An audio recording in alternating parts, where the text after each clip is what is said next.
Now give the floor to the distinguished representative of the Russian Federation.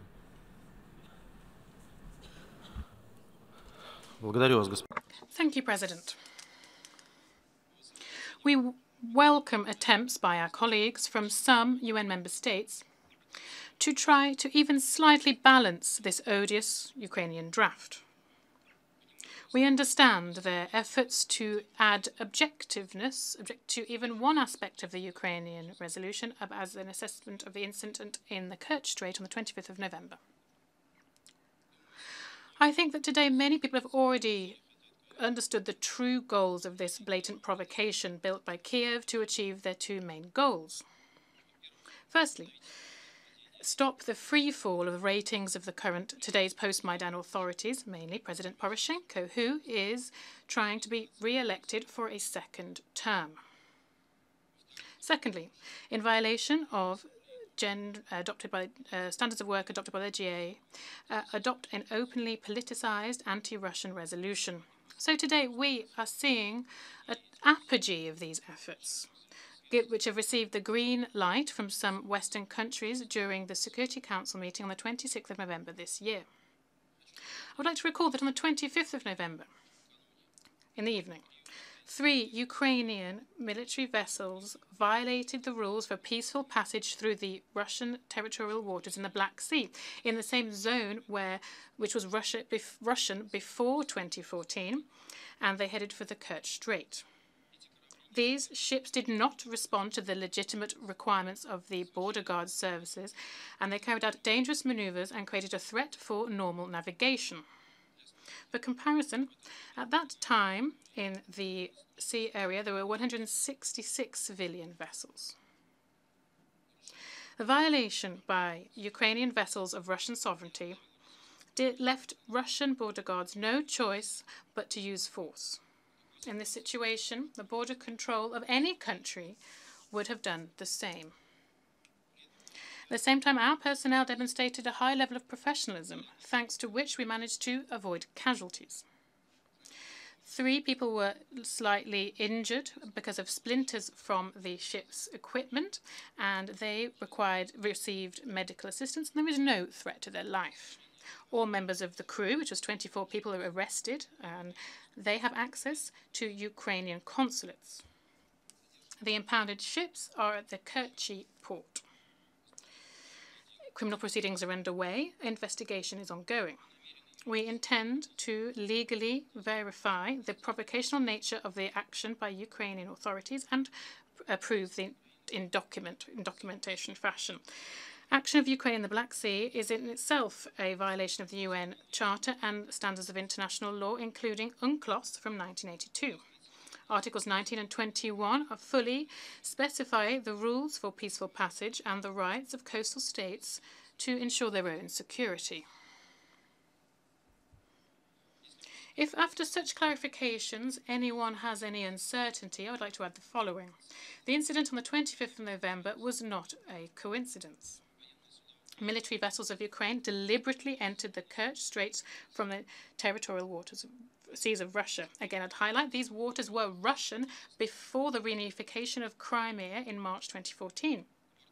On board these vessels were 2 officers of the Security Service of Ukraine who identified themselves. By all evidence, Kiev from the very beginning planned to sacrifice this crews of these 3 ships because they had a task to open fire on Russian border guards. However, common sense fortunately did not allow them to carry out this criminal act. Trying to clear the traces, the Defense Ministry of Ukraine hid materials on the events on the 25th of November on the Kerch Strait. You can verify this for yourselves. Kiev knows full well about the rules for passage through the Kerch Straits and complied with them after 2014 until recent times. Indeed, on the 23rd of September, 2 ships from Ukraine smoothly passed under the Crimean Bridge with the assistance of Russian pilot vessels. Thus, the Ukrainian delegation continues to deceive everyone in terms of their UN assessments of what happened of this incident, including when they submitted this draft resolution. I'd like to quote the words of Ms. Di Carlo, who represents the political department on the 26th of November. Security incident took place yesterday near Crimea, close to the Sea of Azov.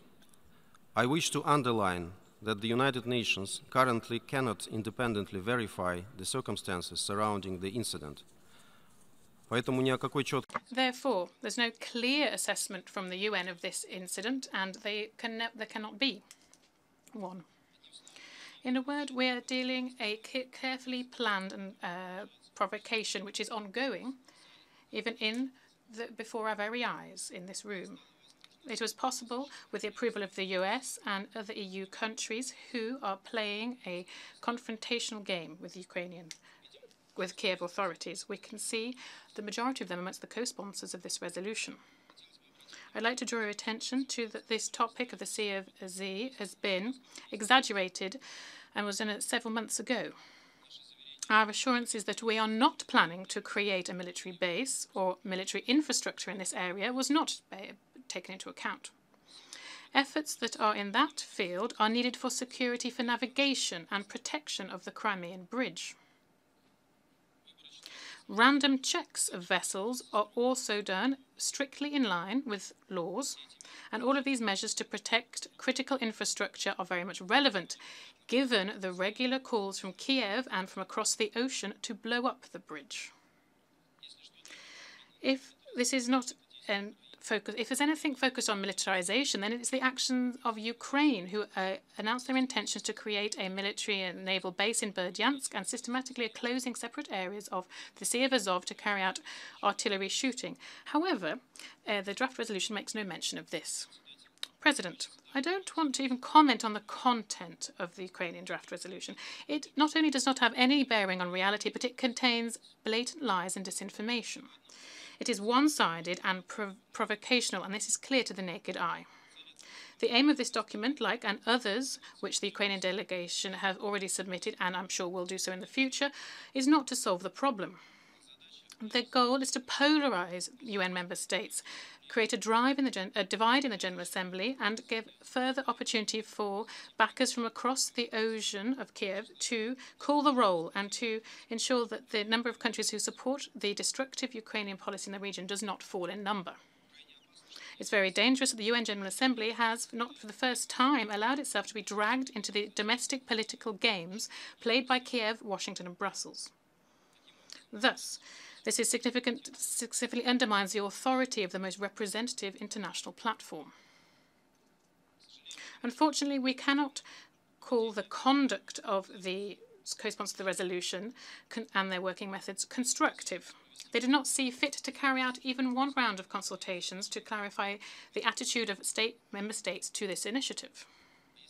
And if such consultations had been held, then they would have heard a mass of uncomfortable questions raised. For example, why in this document is there no reference to the bilateral treaty from 2003 between Russia and Ukraine on cooperation on the use of the Sea of Azov and the Kerch Strait, which was set out by the sponsors of the amendment that we're voting on?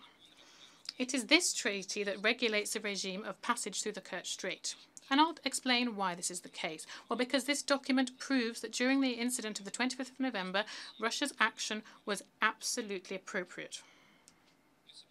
We intend to support the sense of these amendments to the Ukrainian resolution, which contains a call for both parties to demonstrate restraint and refrain from aggressive rhetoric.